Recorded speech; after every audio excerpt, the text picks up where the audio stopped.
record participants mute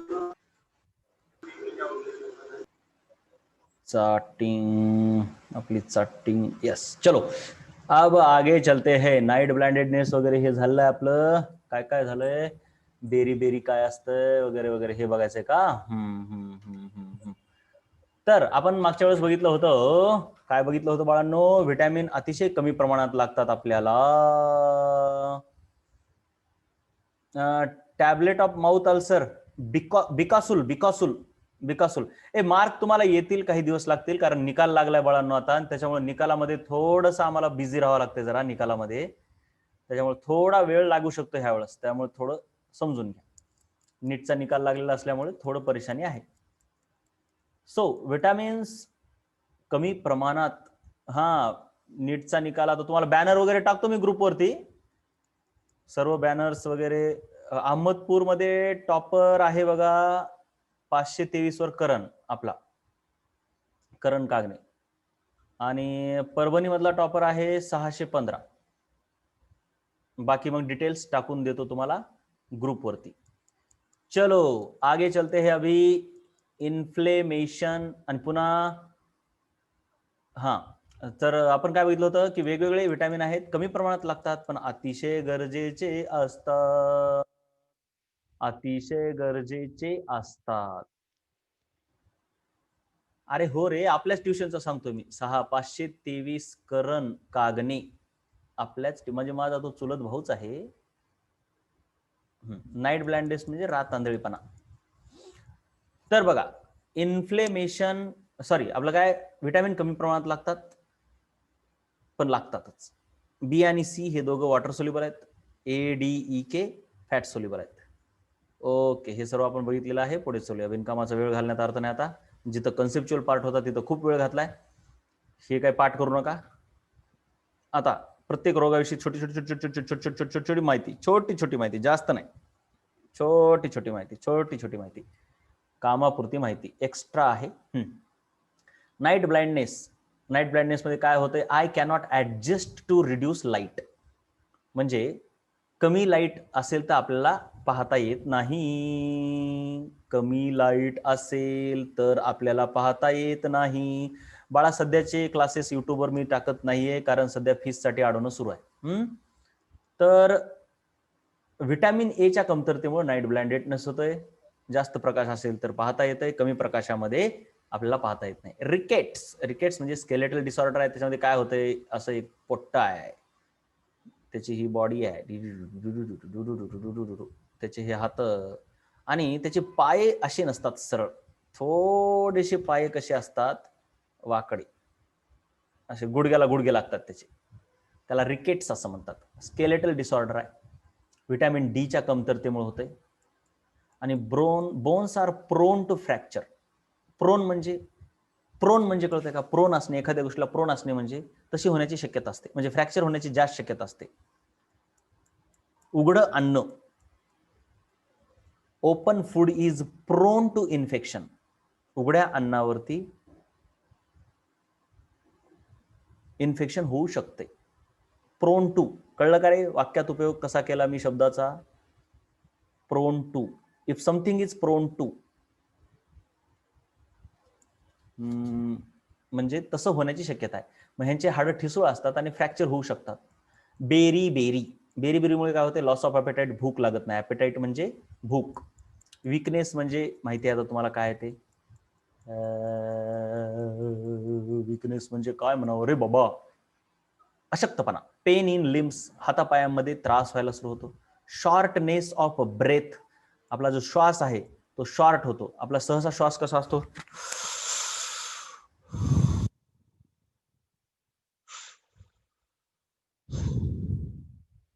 आणि shortness झाल्यावर कसं ते म्हणजे फटफट. लहान लेकरं कसे घेतात. नाही प्रोनचा अर्थ तो नाही बाळा. प्रोनचा अर्थ तो नाही. तू जे सांगतोय तो नाही यश. It is not the meaning of prone. Prone म्हणजे सिंपल आहे. इथं तो अर्थ नाही. प्रोन टू हे एक तुमचं फ्रेज आहे. Prone to. एखाद्या गोष्टीला प्रोन टू असणे म्हणजे काय तसं होण्याची शक्यता जास्त असणे. मी सांगतो ना तुम्हाला. मी आणखीन प्रोन टू म्हणजे काय, म्हणजे सहसा उघडं अन्न ठेवलं की ते खराब होण्याची संभावना जास्त असणे. राईट, शाबाश. प्रोन टू म्हणजे संभावना जास्त असणे, बस. उघडं अन्न ठेवलं की ते खराब होण्याची संभावना जास्त आहे, म्हणजे open food is prone to infection असं म्हणूया आपण. त्याच्यानंतर इथं काय, शॉर्टनेस ऑफ ब्रेथ कळलं, tendency to, yes, tendency to do. त्यानंतर swollen feet and legs. Swollen म्हणजे फुगलेले, पाये हात जरा फुगतात. त्यानंतर न्यूट्रिटिस नावाचा एक आजार आहे. न्यूट्रिटिस आजार B1, B12 आणि B6 च्या एक्सेसमुळे होतो, B12च्या डेफिशियन्सीमुळे होतो. आता एक लक्षात घ्या, हे काय तुमचे वेगवेगळे आजार शोधून काढा असा एक मला वाटतं प्रश्न आहे तुमच्या पुस्तकात, त्याचं हे उत्तर आहे बरं काय. हे टेक्स्ट बुक मध्ये नसेल, परंतु ते होमवर्क आहे तुमच्यासाठी दिलेलं. काय काय होते, डोळे दुखतात, आय पेन. व्हिजन लॉस म्हणजे दृष्टी जाते, पण टेम्पररी असते. त्याच्यानंतर डिसअपिअरन्स ऑफ रिफ्लेक्सेस. रिफ्लेक्सेस काय असतात माहिती आहे का, ते महत्वाचं आहे. आता रिफ्लेक्सेस म्हणजे आपल्या शरीरातल्या अति महत्वाच्या गोष्टी आहेत, गेल्या वर्षी तुम्हाला झाल्यात. म्हणजे अचानक तुमचा हात गरम पदार्थावर लागला की तुम्ही फटकून काढून घेता, त्याला रिफ्लेक्स म्हणतात. गडबडीत जे तुम्ही एखाद्या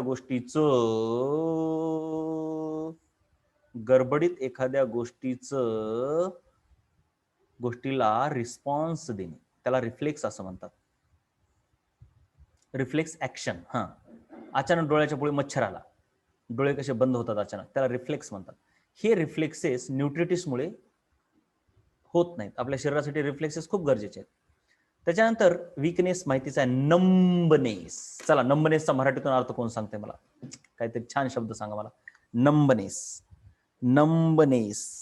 नंब म्हणजे काय म्हणता येईल त्याला, एखाद्या गोष्टीला तुम्हाला समजा काय,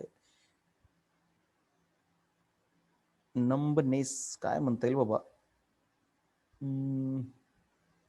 नाही, नाण्यासारखा नाही रे, काय बी उग नेटवरचं बघून सांगू नका, मराठीतलं सांगा. आपलं त्याचा इथं काय मतलब आहे ते सांगा ना. म्हणजे एखाद्या बॉडीच्या पार्टला लॉस ऑफ सेन्सेशन म्हणता तुम्ही, राईट. तुम्हाला कुठेतरी हात लावला की ते कळत नाही काय आहे ते. बधिरता, यस, शब्द चांगला आहे, बधिरता. एखाद्या ठिकाणी तुम्हाला हात लावला की कळत नाही, असं नंबनेस म्हणतात त्याला, लॉस ऑफ सेन्सेशन. त्यानंतर पेलॅग्रा डिसीज. इन्फ्लेम्ड स्किन म्हणजे सुजते स्किन. तुम्हाला एखाद दिवस जर समजा खपकून कुठं लागलं की सुजते ना, त्याला म्हणतात इन्फ्लेम्ड स्किन. डायरिया, हगवण. ओ हो हो हो हो हो हो हो. सोर्स इन माउथ आलं बघा आता. सोर्स इन माउथ म्हणजे तोंडातलं येणं रे, तोंडातलं येणं. त्याच्यानंतर आणखीन काय दिलेलं आहे, हे काहीतरी मला असं का दाखवायला इथं काही, पण हे काय उघडलं मी असलं. चला, डिमेन्शिया म्हणजे सांगा बरं काय ते तुम्ही. डिमेन्शिया, सोर्स इन माउथ म्हणजे तोंडातलं येणे. डिमेन्शिया काय आहे, मतलब बोलो यार फटाफट.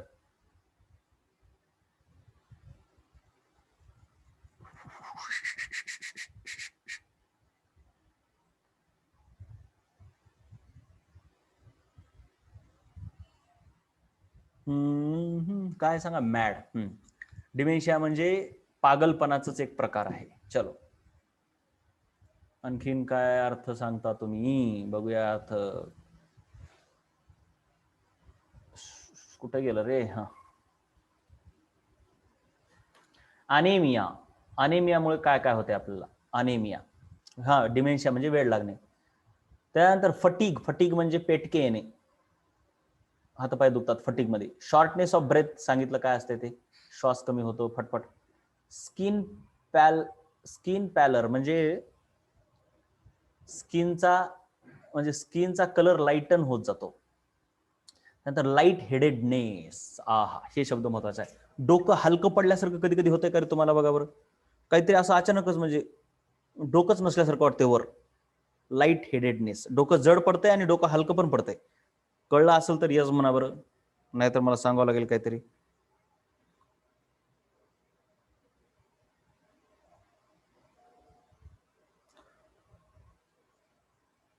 नाही, सिकल सेल अनिमिया हा प्रकार झाला अनिमियाचा. अनिमिया म्हणजे बरेच म्हणजे आयर्न डिफिशियन्सीमुळे होणारे बरेच रोग आहेत. त्यातलं एक आहे सिकल सेल अनिमिया, ते तुम्हाला 12वीला डिटेलमध्ये आहे. पेलार स्किन म्हणजे जे स्किनचा कलर आहे तो असा म्हणजे पेल होतो, कमी होतो. त्यानंतर फास्ट हार्टबीट, धक धक धक धक धक धक धक धक हृदय करते. आणि अनिमिया बेसिकली आयर्नच्या डेफिशियन्सीमुळे होते. त्यानंतर आहे स्कर्वी, बाबा बाबा, ब्लिडिंग इन गम्स. गम्स म्हणजे कुठे तुमचे दात ज्याच्यामध्ये पकडलेले आहेत का नाही, हा तुमचा चेहरा, हे तुमचे तोंड, आणि हे गम्स असतात, हे ना गम मध्ये दात असतात चिटकलेले, हिरडी. त्या हिरडीमधून रक्त येतो. त्याच्यानंतर weakness, fatigue, rash on skin. Vitamin सीच्या कमतरतेमुळे होतं हे लक्षात घ्या. आणि रॅश ऑन स्किन म्हणजे काय? रॅशेस पडतात रे. आता ते कसं सांगायचं रॅशेस कसे असतात ते? कधी कधी लाल लाल पडते बघा स्किन, हा रेड, राईट. कुठं कुठं लाल लाल पडते का नाही स्किन, चट्टे. हा, चट्टे म्हणा तुम्ही, एकदम छान, चट्टे, वा वा. तर पॅलेग्राफ B3 मुळे होतो. चला, खूप झाला आजाराविषयी, छान छान आजार कळले तुम्हाला. पुढे चलूया. अब आगे चलेंगे, ये बहुत ही ज्यादा इंपॉर्टंट है, सेल डिव्हिजन. 11वी 12वी संपून जाते, परंतु हो, table of vitamin and it's sources, चला चला, ते आधी महत्वाचं आहे. चलो, table and vitamin and it's sources, ते तुम्हाला दाखवतो रे. चला, ते अगोदर दाखवतो तुम्हाला. कुठे गेलं? ये अपना पेन ड्राइव, यहाँ अपने बुक्स है. NCERT केमिस्ट्री मध्ये पण आहे 12वीच्या. न्यूट्रिशन कुठं आहे बाबा केमिस्ट्री मध्ये? केमिस्ट्री इन एव्हरीडे लाईफ का? 11th पार्ट 2 कहाँ है? 11th नहीं बेटवा, 12th पार्ट 2. उसमें क्या है? Chemistry in everyday, biomolecules. वाह, बायोमॉलिक्यूल्स. इसमें विटामिन है क्या, देख लेता हूं एक बार. चलो, विटामिन, कंट्रोल F, विटा. ओ यार,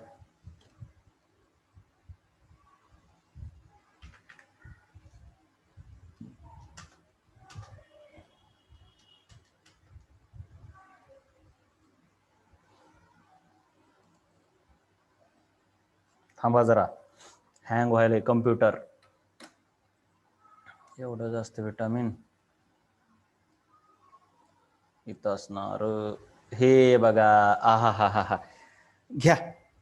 परंतु नाही की रे, सोर्सेस आहेत बघा, घ्या आता, किती सोर्सेस पाहिजेत तेवढे घ्या. ह्या टेबलचा स्क्रीनशॉट काढून घ्या. काय झालं रे ह्याला? थांबा जरा बाबा, कम्प्युटरनं लोड घेतला की.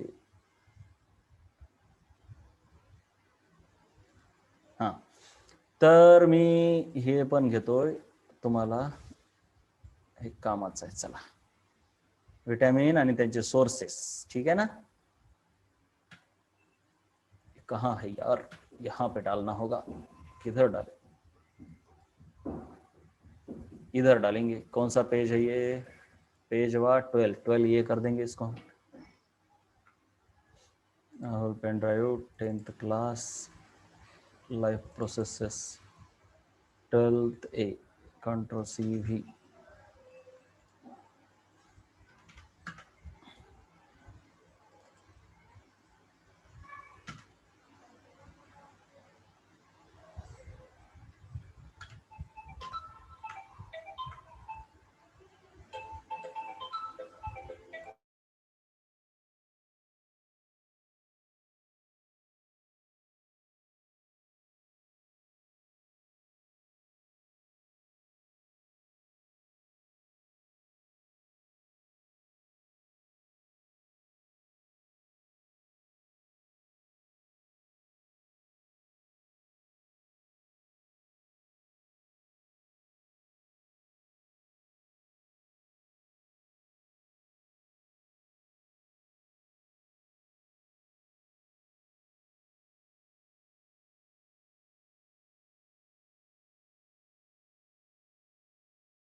तर बाबा हा बघा, चला चला ठीक आहे.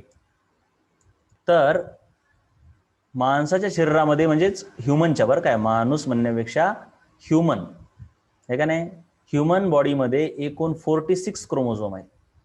1 2 3 4 5 6 7 8 असे 46 क्रोमोझोम आहेत. त्याच्यापैकी सर्वजण जोडीने असतात. जोडीने बघा कशी जोडी आहे. एक क्रोमोझोम आपल्या आईकडून आलेला असतो, एक क्रोमोझोम त्या जोडीमधला आपल्या वडिलाकडून आलेला असतो. ठीक आहे. म्हणजे अशा जोड्या किती येतात? 23 जोड्या आहेत. मग ह्या 23 जोड्यापैकी एक जोडी, शेवटची जोडी थोडी वेगळी आहे, तिला सेक्स क्रोमोझोम असं म्हणतात.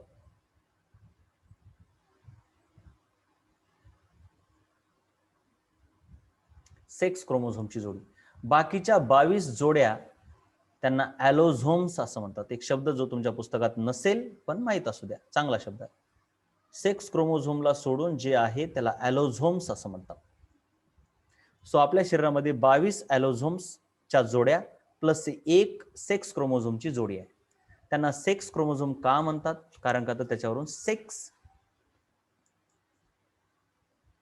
येस ऑटोझोम्स बाबा, ऑटोझोम्स, ऑटोझोम्स, येस ऑटोझोम्स. तर 22 जोड्यांना ऑटोझोम्स का म्हणतात आणि ह्या एकाला सेक्स क्रोमोझोम का म्हणतात? कारण त्याच्यामुळे सेक्स डिटरमाइन होतो. मेल असेल तर XX, फिमेल असेल तर XY. मेल असेल तर XX. ह्याच्यामध्ये चूक का बरोबर सांगा? मेल चूक का बरोबर? का माहिती आहे का नाही तुम्हाला? असलं माहित नसेल, मला वाटलं माहित असेल म्हणून मी सांगितलं, पण जनरल नॉलेज असते ना. हा, हे XX म्हणजे फिमेल आणि XY म्हणजे मेल. XX म्हणजे फिमेल, XY म्हणजे मेल, एवढं पक्क माहित असू द्या. बर, सेल डिव्हिजन ही अतिशय इसेन्शियल लाईफ प्रोसेस आहे. Can you tell? कारण सांगतो मी. आपल्याला ग्रोथ करायची असेल तर सेल डिव्हिजन झाल्याशिवाय, हा बर्ड्स मध्ये असते तसं, छान. आपल्याला लक्ष द्या, आपल्याला ग्रोथ करायची असेल तर सेल डिव्हिजन शिवाय ग्रोथ होत नाही, नाहीतर आपण आहेत तेवढेच राहणार. सेल आपल्या डिवाइड होतात म्हणून आपले साईज वाढते. सेल डिवाइड, मिओसिस होते म्हणूनच रिकॉम्बिनेशन वगैरे होते, इव्होल्युशन वगैरे होते. कसं काय नाही आपण पुढे बघूया. परंतु सेल डिव्हिजन ही अति कामाची आहे. कशासाठी? इव्होल्युशन साठी गरजेची आहे. त्याच्यानंतर मायटोसिस तर कशासाठी गरजेचं आहे? ग्रोथ साठी गरजेचं आहे. ग्रोथच्या नंतर समजा कुठं तुम्हाला जखम झाली तर जखम भरून काढण्यासाठी सेल डिव्हिजनच कामाला येते. अशा वेगवेगळ्या गोष्टींसाठी सेल डिव्हिजन ही अति कामाची गोष्ट आहे. So cell division and essential life process, can you tell? ह्याचं उत्तर सांगितलं मी. मायटोसिस हे सोमॅटिक सेल्समध्ये होत असते, त्यांना स्टेम सेल्स असं देखील म्हणतात. तर मिओसिस हे जर्म सेल्समध्ये होत असते. तर हे काय असते बघूया. प्रत्येकाच्या शरीरामध्ये आपलं जे काही शरीर बनलेलं आहे ते सर्व सोमॅटिक सेल्सने बनलेलं आहे. म्हणजे त्यांच्यामध्ये मायटोसिस होते. काय मायटोसिस काय मिओसिस नंतर कळेल. परंतु आपल्या शरीरामधला जो सेक्सुअल पार्ट आहे, सेक्सुअल पार्ट, इथल्या काही ठिकाणी काही सेल्स, इपिथिलियल सेल्स आहेत, त्या जर्म सेल म्हणून विकसित होतात. फक्त त्याच सेल मिओसिसच्या अंडर जाऊ शकतात. सेल डिव्हिजनचे दोन प्रकार, mitosis, meiosis. Mitosis, meiosis. Meiosis फक्त आणि फक्त ह्या जर्म सेल्स मध्येच होते, ज्या की फक्त इथं असतात. आपल्या शरीरामध्ये टेस्टीज मध्ये असतात मॅन मध्ये, आणि ओव्हरीज मध्ये असतात फिमेल मध्ये. बाकी सर्व ह्या ज्या इथल्या सेल आहेत, ह्या सर्व सर्व सेल, सर्व सर्व सर्व सर्व सर्व सर्व सेल, सर्व सेल ह्या सोमॅटिक आहेत. पुन्हा एकदा मी सांगतो, सेल डिव्हिजन दोन प्रकार, मायटोसिस, मिओसिस सर्व नंतर होईल, डिटेलमध्ये काळजी करू नका. मायटोसिस हे सोमॅटिक सेल्समध्ये होते, ज्या की सर्व शरीरामध्ये आहेत आपल्या. मिओसिस हे जर्म सेल्समध्ये होते, ज्या विशिष्ट ठिकाणीच आहेत, सेक्स ऑर्गनमध्ये. सोमॅटिक सेल्स पण 2Nच असतात, जर्म सेल्स पण 2Nच असतात, कन्फ्युजन करून घेऊ नका. दोन्हीही 2Nच असतात. N काय आहे ते पण सांगतो मी. काही जणांना सध्या कन्फ्युजन झाले म्हणून सांगतो मी. जर्म सेल आणि सोमॅटिक सेल दोन्ही 2N आहेत, पण ह्यांचं मिओसिस झालं की जे तयार होतंय ते N तयार होतंय, पण ह्यांचं मायटोसिसच होत असते. मायटोसिस मध्ये 2N असलं की 2Nच तयार होते, मिओसिस मध्ये 2N असलं की N तयार होते. एवढं माहिती असू द्या. Mitosis, meiosis, somatic, germ cell. 2N म्हणजे काय आणि N म्हणजे काय ते समजून घेऊया. एखाद्या सेलमध्ये आपण बघितलं,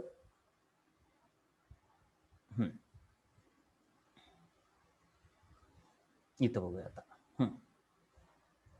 बबुआ देखो, सर्वात पहिले तुम्हाला क्रोमोझोम असा दिसतो. तसं तर आता हे क्रोमोझोम कसं आहे, तर त्याच्यापैकी आता मी तुम्हाला मागच्या वेळेस दाखवलं की क्रोमोझोमला खोलून बघितलं की तो डीएनएनेच बनलेला आहे. तर क्रोमोझोम मध्ये हे जे दोन आशे दिसायलेत तुम्हाला, ते ऍक्च्युली आशे नाहीत, ते आशे आहेत, आशे आहेत, आणि त्यांना असं जोडलेलं आहे. ज्यानं जोडलंय त्याला सेंट्रोमियर असं म्हणतात. हे बघा इथं जोडलंय ते सेंट्रोमियर आहे. हे आणि बी हे एकमेकाची कॉपी आहेत, जशाला तसे. ए आणि बी हे एकमेकाची कॉपी असतात. ह्या कॉपीला एकमेकाची सिस्टर क्रोमॅटिड्स असं म्हणतात. Sister chromatids.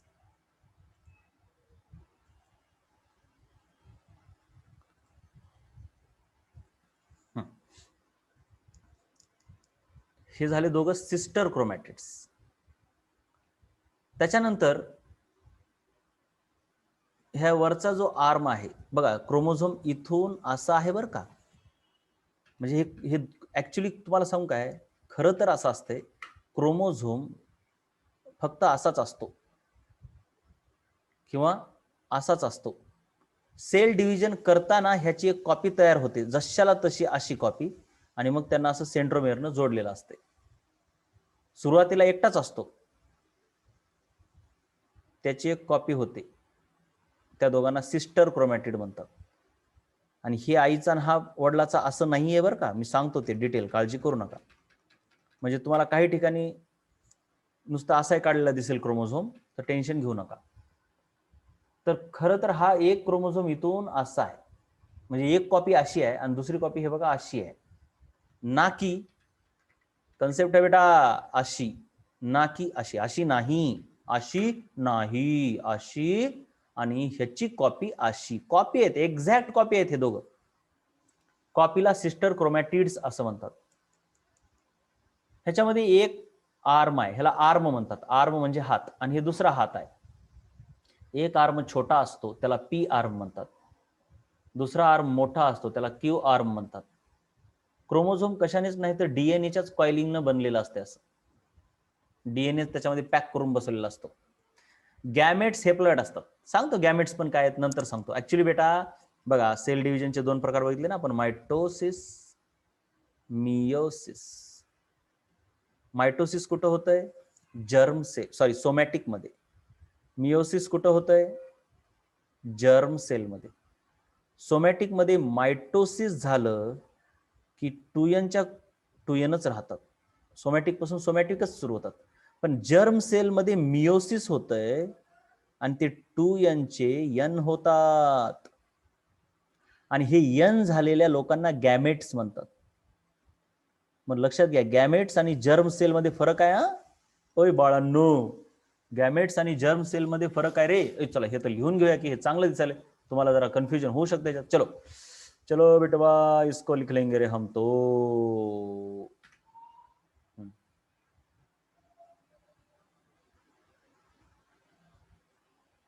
हे बघा इथं लिहितो मी, इथं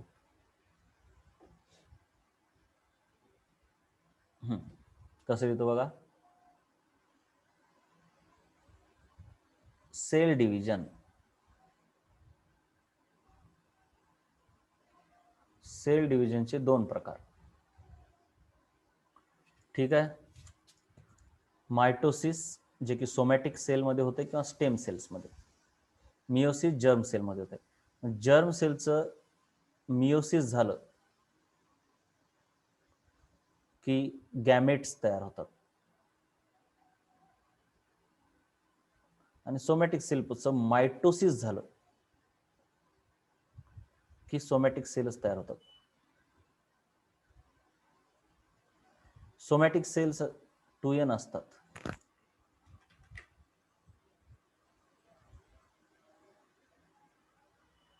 जर्म सेल्स पण 2nच आहेत, पण गॅमेट्स मात्र n आहेत. कळलं का? झोल क्लियर? अरे झोल क्लियर करना ही तो होगा बेटवा, ऐसे थोड़ी नहीं होने देंगे.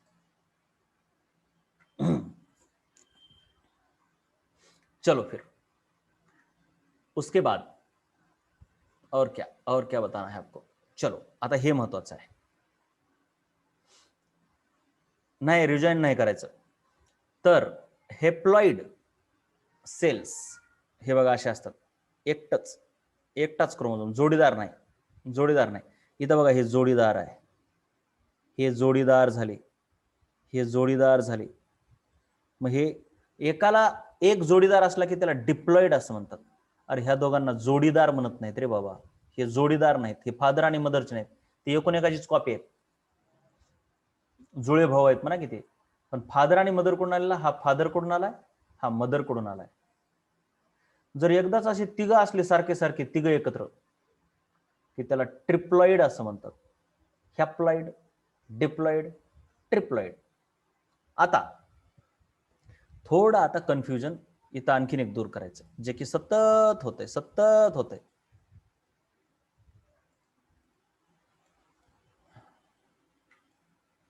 हे जरा नीट बघा आता.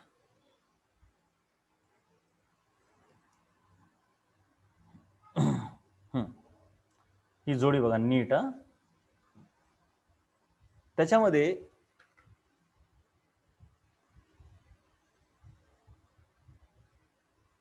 एवढा आहे एक क्रोमोझोम, हा आहे दुसरा क्रोमोझोम. त्याच्यातलं हे आणि हे एकमेकाचे सिस्टर क्रोमॅटिड्स आहेत. सिस्टर, हे बघा ह्याला आणि ह्याला काय म्हटलंय, सिस्टर. जबकि याला आणि याला एकमेकाचे होमोलोगस क्रोमोझोम म्हणतात.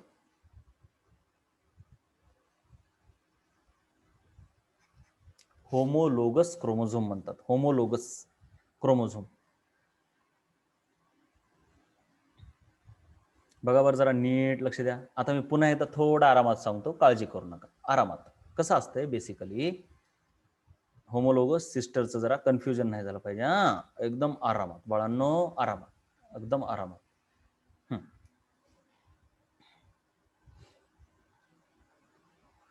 पहिल्यांदा आपली सेल जी असते ना, ती अशी असते. तिच्यामध्ये असे क्रोमोझोम आहेत, समजा बरं काय, दोघं काढायला वाकडे तिकडे, दोघं, ही जोडी, ही एक जोडी आणि ही एक जोडी, अशा 3 जोड्या आहेत.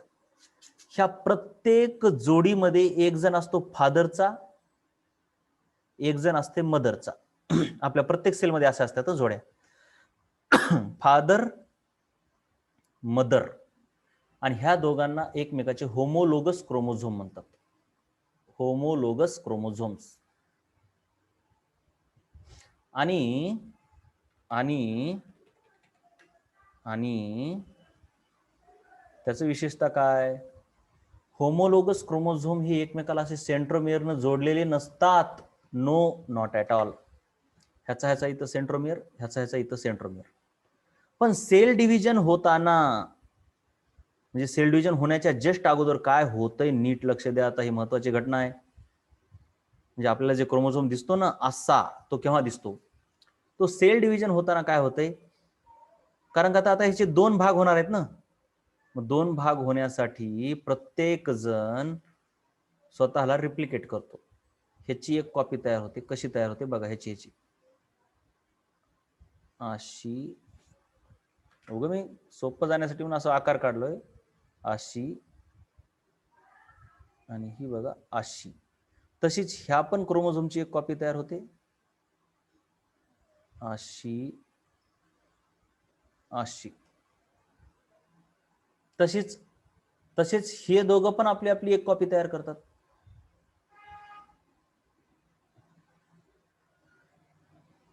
अशी अशी. आता जरा नीट लक्ष द्या. हे मदर कडून आलेला किंवा फादर कडून, समजा हे फादर कडून आला होता आपल्या शरीरात आणि हा मदर कडून आला होता. सेल डिव्हिजन होण्याच्या आधी काय केलं, फादर वाल्यानं स्वतःची कॉपी तयार केली.